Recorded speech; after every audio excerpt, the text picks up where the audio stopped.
Ladies and gentlemen, let me say hello to everyone who are watching us in this moment, and I'm not gonna miss to say congratulations to the new president of the USA. Yeah. Merci à vous tous qui sont branchés pendant ces moments sur la EHP Media. Vous êtes nombreux à nous suivre pendant ces moments. Nous disons merci, nous disons shalom chez vous. Nous disons que la grâce du Très-Haut soit avec vous. Si aujourd'hui encore vous nous voyez de plus dans vos petits écrans, c'est grâce à la technicité d'un homme, un euro qui est quelque part là caché.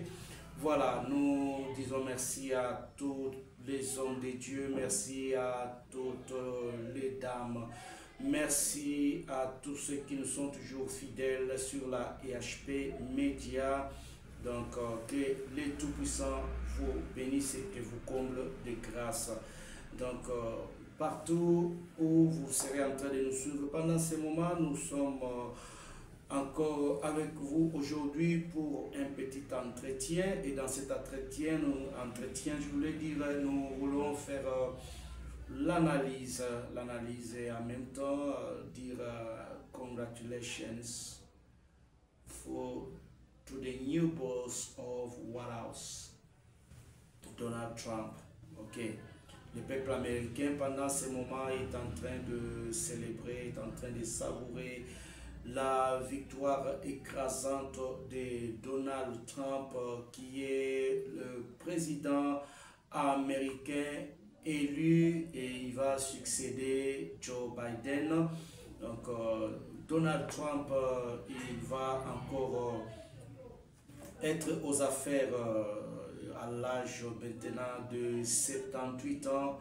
Il est âgé de 78 ans. Il est né un certain 14 juin 1946. Donc, c'est déjà un vieux homme. Voilà, nous sommes là pour faire l'analyse parce que nous avons un nouveau visage sur la Maison Blanche. Alors, nous faisons cette analyse pour savoir si ce nouveau visage, ce serait aussi un nouveau système de gouvernement. Est-ce que Donald Trump, qui est venu maintenant aux affaires, est-ce une bonne affaire ou une bonne ou une mauvaise nouvelle pour les Congolais? Je voulais dire, donc l'arrivée de Donald Trump, est-ce une bonne nouvelle ou mauvaise nouvelle pour le peuple congolais? Nous savons que déjà le gouvernement de la République démocratique du Congo a présenté déjà ses félicitations au nouveau chef de la Maison Blanche, nouveau patron de la Maison Blanche. Et la RDC a adressé, n'est-ce pas, cette correspondance dans laquelle RDC a talisaki vraiment que Azali vraiment à bras ouverts pour travailler d'un commun accord avec les nouveaux patrons de la Maison Blanche. Alors, faudra-t-il que les Congolais tous la arrivée au yo? Il y a Donald Trump, le cola et le komoko y a bien, il y a changer l'histoire nabiso ya Congo, ou bien faudra-t-il que bisomoko ba Congolais to continuer kobunda ndenge to mesana kobunda comme toujours? Voilà, c'est en ça que nous voulons faire une petite analyse. Donc, juste faire savoir, d'abord, premièrement, na ba onyos bazali kolanda biso, ba oyo penza bazali ba Congolais, oyo bazali vraiment s'attendre à ce que makambo et que de changer na mboka na biso ya Congo. Nous voulons tout simplement dire que pour na kobonga ya Congo, to zelana nte mutu oya koya libanda po abongisela biso Congo. Il est vrai que les enjeux montrent que babitumba oyo ezali vraiment na kati ya Congo, eza babitumba oyo ezali imposé, mais sinon to s'abriter te na kati ya bitumba wana pour ne rien faire ici chez nous, pour ne rien faire, pour ne rien changer. Donc oliaka ozwaka biloko obwakaka liboso ya porte na yo, obwakaka na kati ya nzela nyonso wana pona nini. No, Congo eza na kati ya état de guerre, donc yo moko oyebi kobongisa liboso ya ndako na yo te.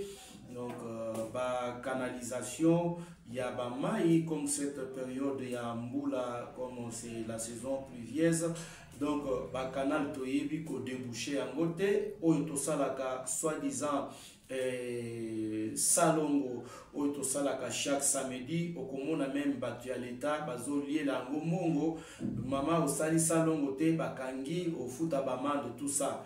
Salongo oyo tosalaka, vous allez voir que très souvent eza ba genre ba salongo oyo balongoli kaka salite na kati ya canalisation, batia yango kaka pembeni wana. Donc wana eza salongo na ndenge na biso ya ba congolais, eza salongo, ça s'appelle salongo.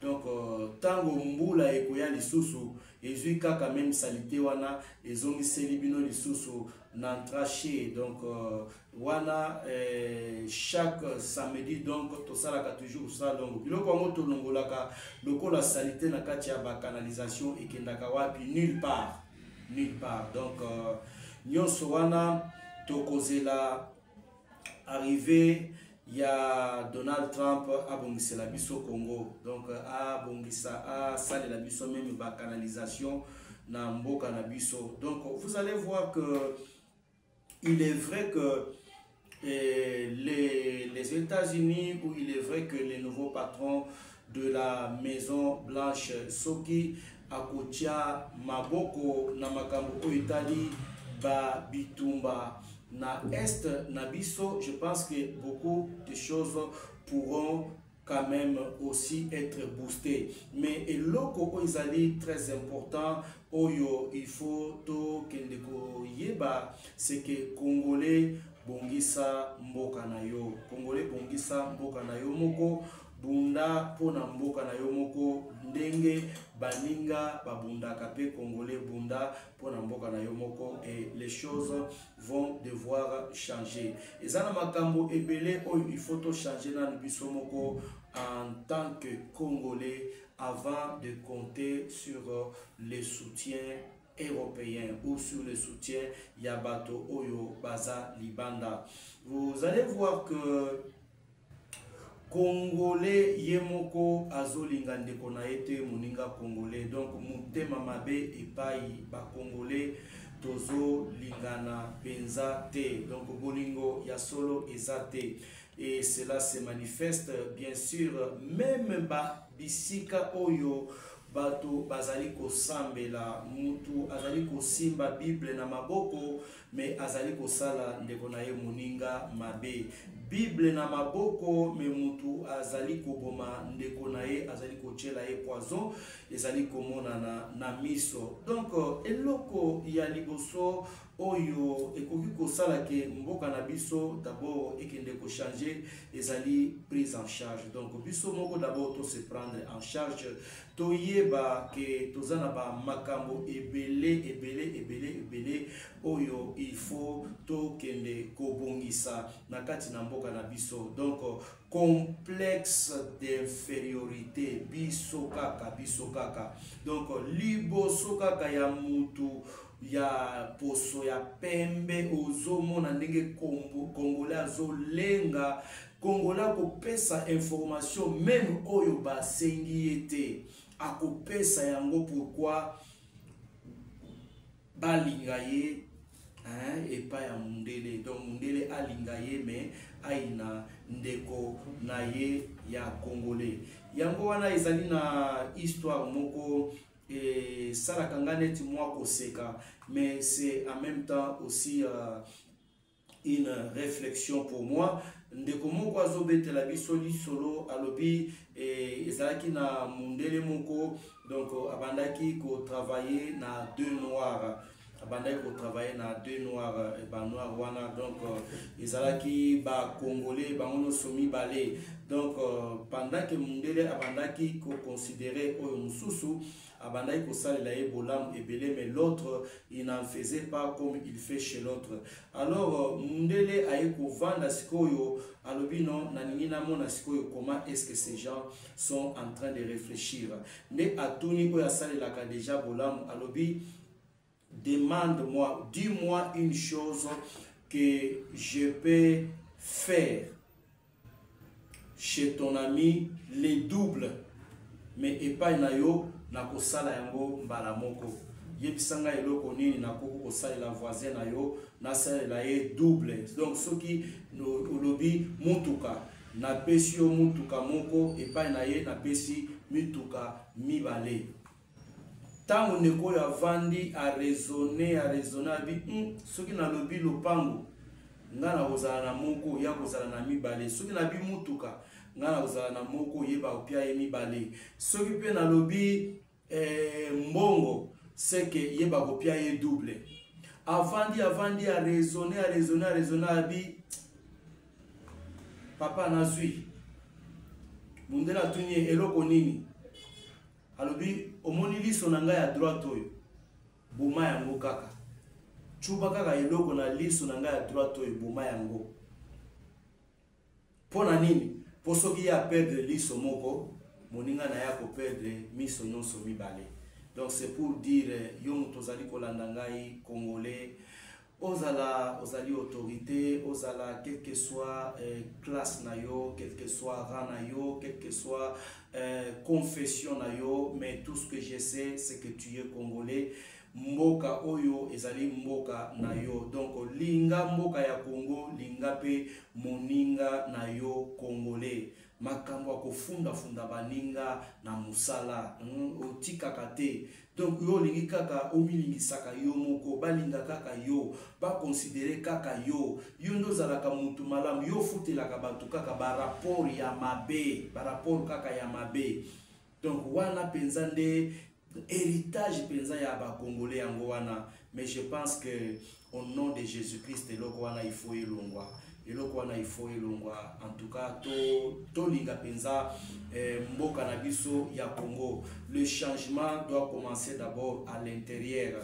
Donc soki biso moko tondimi changement wana beto bandiko pratiquer yango, je pense que nous ne serons pas fanatiques tout simplement de pour parler de beaucoup de déclarations, mais au fond nous ne faisons rien. Donc soki to bandi lelo, to bandi déjà lelo. Donc kaka nengo zolanda ngai soko bandi kaka lelo déjà kolinga ndeko na yo congolais, donc kolinga penza moninga na yo ndengo mininga kape yo moko makambo moninga zo sala ozo appuyer. Je pense que ça sera vraiment une très bonne chose. Ça sera une très bonne chose. Donc kozala tena mo sala kaka ya kofinga ka baninga hein. Donc ndenge tozo sala émission boye, donc yo oye kaka po na kofinga, oye kaka po na kofinga. Tala ye kuna, tala ye mutu na ngai sali yo nini ndeko na ngai. Soki eza muke, soki eza munene, nzambe nde mutu akelaki nga bongo. Donc linga ndeko na yo. Donc eloko ya liboso vraiment oyo il faut ekota na kati ya ba congolais bolingo. To se prendre en charge, hein? To se prendre en charge. Mbongo ya leta ozo yiba ozo tikate, mbongo ya leta ozo yiba yo wana ozo kende kotonga libanda na mboka ya mopaya. Kuna pe ba taxe ebele. Il y a des gens quand même qui ont de bonnes initiatives. Bato oyo moni vraiment que azana pour ça vraiment ya ko améliorer la vie ya ba congolais. Donc azo sala ba investissement na ye awa, mais ebele o tozana bango awa, ebele tozana bango awa mususu kutu depuis époque ya Mobutu bazalaka toujours aux affaires, bazalaka toujours do ba pouvoir nyonso bilongi nyonso ya ba konzi oyo baya na mboka na biso bango ba viva na kati ya ba gouvernement wana mususu tozana bango awa toyebi ata ndako moko te ata ekolo moko te atonga awa na mboka oyo akoki koloba no oyo eza mboka na ngai tosala ata mwa ekolo mpona kosunga bato mosusu tosala ata bahopito mpona kosunga bato mosusu bainitiative wana ezalaka te mbongo bozoyiba eza kaka kokende kotonga libanda soki tolobi bongo tolobi mabe ovandi obandi na yo kofinga bofinga na yo problème eza te mais eza lolenge na biso ya kosala analyse ndenge tozosala yango eza kaka na bato oyo bazobénéficier eza kaka na bato oyo ya un plus oyo ezali kobakisama na kati na bango donc l'arrivée ya nouveau patron de la Maison Blanche Donald Trump to saluer yango to lobby merci parce que bokonzi nyonso ezali kaka soki nzamba ndimi apparemment cette femme là était au point à combattre vraiment Donald Trump biso nyonso tobandaki koloba élection oyo et Donald Trump vraiment il n'est pas le bienvenu mais tu peux comprendre qu'il y a des états où vraiment Donald Trump a été voté massivement donc coup de chapeau à lui bravo à lui. Mais biso en tant que Congolais, nous ne devons pas croiser les bras pour dire Donald Trump aïe, comme qui dirait Amemeli biso maki, Amemeli biso déjeuner, tout ça là sous et l'autre mon côté. Donc nous devons toujours continuer à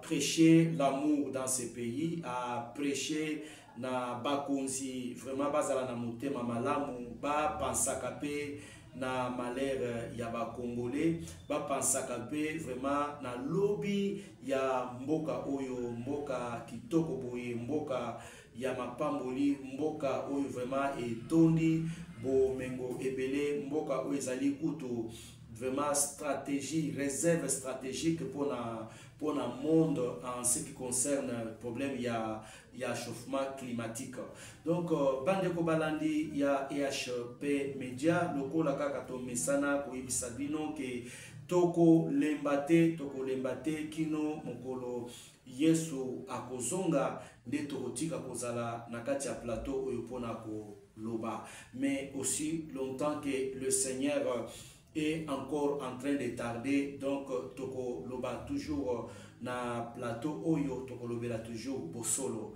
comme vous l'avez vu déjà na introduction na biso ce qui est vrai est vrai biso toloba kaisa vrai ce qui est faux awa tondi makate tokoki ko balu sa vérité te to comme sango mensonge tozwa mensonge to balula to balu sango comme vérité nous ne ferons jamais cela corruption non to pesa mbongo comme ça vérité wana ba changer yango jamais ça c'est une chaîne chrétienne et nous resterons comme tel tozali kosala musala oyo ya kopanza sango tozali kosala musala oyo ya kolobela bino bamakambo oyo ezali koleka na kati ya mokili mais en dehors de ce que nous sommes en train de faire nous avons de grandes responsabilités et laissez-moi vraiment vous dire cela pour ceux-là qui ne connaissent pas nous avons de très grandes responsabilités donc makambo nyonso toyaka koloba awa toyaka koloba te kaka pona bi koloba loba mais to lobaka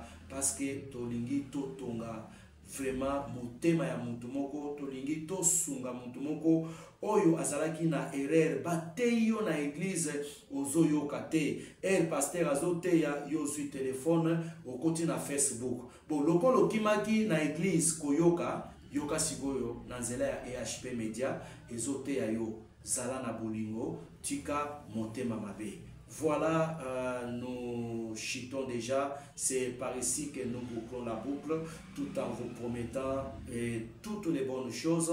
To kota vraiment na katia musala, mutu na mutu azala na poste na ye, bongi sanda kona yo, kipe mwasi na yo, kipe mobali na yo, kipe pe bana na yo, bazalaka propre, kipe lopango na yo, le devant de ta maison, comme ça on peut propre, tango zali kolia, kobwaka te na kati ya nzela ozo bwaka ba poso ya bitabe okoya ko kwesa mutu mususu mabe soko kebite ata mwasi ya zemi akokoya. Voilà, merci au très haut, merci à tous les héros qui nous ont suivis jusqu'ici Nous bénissons tous les hommes de Dieu, Maman Rite, Maman Régine, soyez bénis, le prophète Élisée Kalonji, pourquoi pas Melchior, mon fils John, je te bénis de là où tu es, tu nous suis beaucoup. Que Dieu te bénisse, Emmanuel Foumou, et toutes les flèches enflammées de l'Éternel. Merci à toi, Maman GH, et à toute la famille Amani. Merci également à toi, Maman Chris, la première dame, il y a Papa Blaise. Donc, Bambote, coucou, et Paiwa Pouzali, toutes les bonnes choses. Nous nous retrouvons encore très bientôt.